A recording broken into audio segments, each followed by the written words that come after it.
Shalom, all praise to Yahweh Ba'ashim Yahushua, double lines to the apostles of JMS. This is I'm Allah coming naturally in the video. And as you can see, Joe Biden has just been elected the 46th president of the United States. All right. And out here where I live, you got people driving up and down the street, honking all their horns. You think it was some kind of damn parade. Everybody honking up their horns.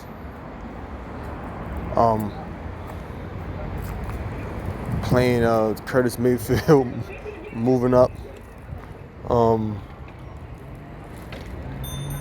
Playing Stevie Wonder. Wait 1 second. So you hear that? 1 second.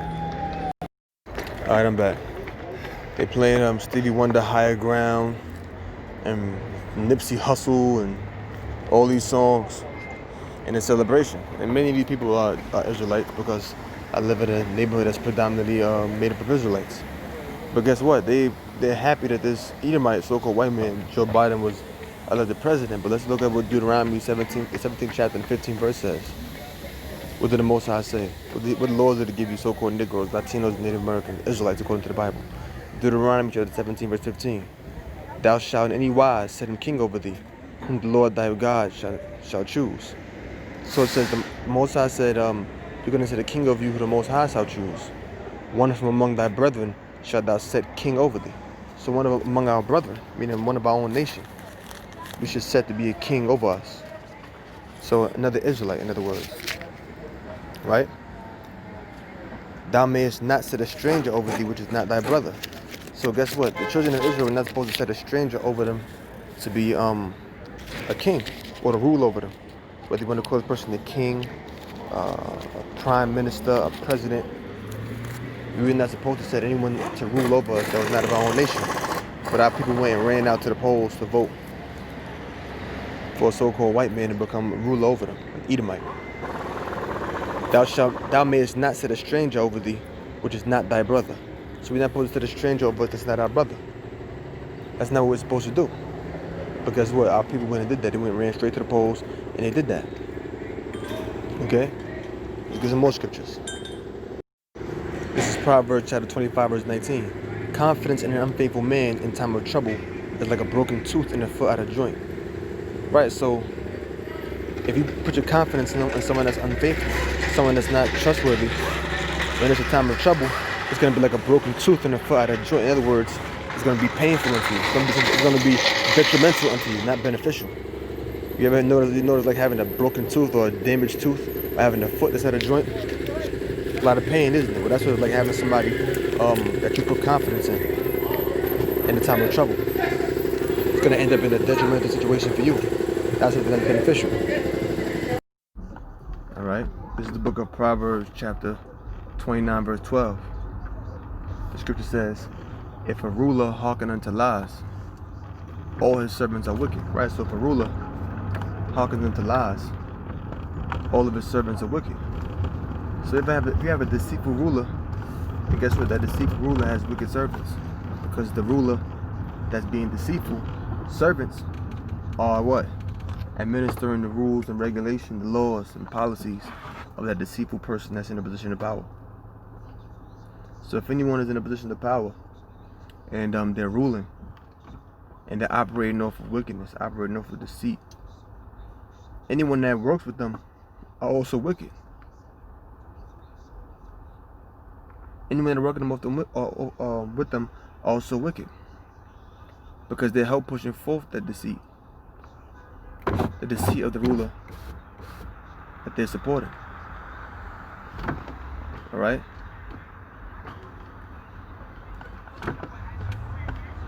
So that's self-explanatory. And then they keep this whole Joe Biden thing. He is a damn he's a ruler. He's now been elected as the 46th president of the United States. And he does hearken unto lies. Alright?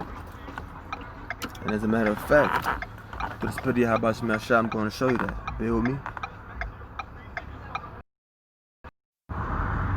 During a campaign event in May, Joe Biden fought back against a common critique of an older item of his voting record, the 1994 crime bill. A woman asked Biden about that law and its effects on communities that were, quote, ravaged by the war on drugs and mass incarceration. But the former vice president disagreed about the impact of that legislation. Folks, let's get something straight.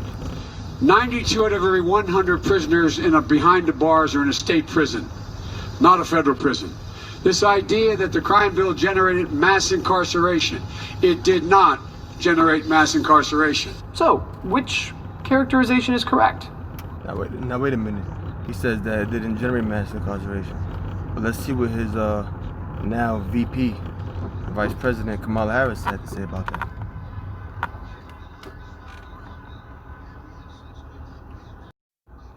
That 1994 crime bill, it did contribute to mass incarceration in our country. It encouraged and was the first time that we had a federal three strikes law. It funded the building of more prisons in the states. Now obviously that does say Trump and Pence, as in for Mike Pence. But somebody say, well, wait a minute, that's a bias. That's bias. Yeah, that YouTube channel may be a biased channel because it's called Donald J. Trump. But let's be honest here, that was Kamala Harris herself saying it. So whatever platform this video was on, it's still her saying that that crime bill did contribute to mass incarceration. Now, I'm not saying mass incarceration didn't occur before Joe Biden, because if you look at a list of a timeline of mass incarceration from before the crime bill, from 1980s to the 90s up until the 2000s, you see an increase in crime. So I'm not saying mass incarceration didn't exist before Joe Biden, because it did. But the fact was, did mass incarceration contribute to it in some degree? I'm sorry, did the crime bill did contribute to it in some degree? Yes, because Kamala Harris mentioned it herself, three strike laws, etc., etc. So yes, it did contribute to mass incarceration. But guess what? Joe Biden lied about that. His own vice president contradicted him. All right, let's get into some more scriptures. This is the book of Sirach, chapter 12, verse 10. It says, "Never trust thine enemy, for like as iron rusteth, so is his wickedness." So never trust your enemy. And each sword of so-called white man is our enemy. For as iron rusteth, so is his wickedness. Iron is going to rust due to the process of oxidation. So just as it's natural for iron to rust, it's also natural for your enemy to show forth his wickedness. There's more scriptures I wanted to get to, but I gotta end it because, as you can see, my phone was already at 3%. It was at 15%, not even a minute ago probably. So with that, I'm gonna say, oh praise the Yahweh Shem Shah, double on to positive dream mess. Hope brother learn something. Shalom.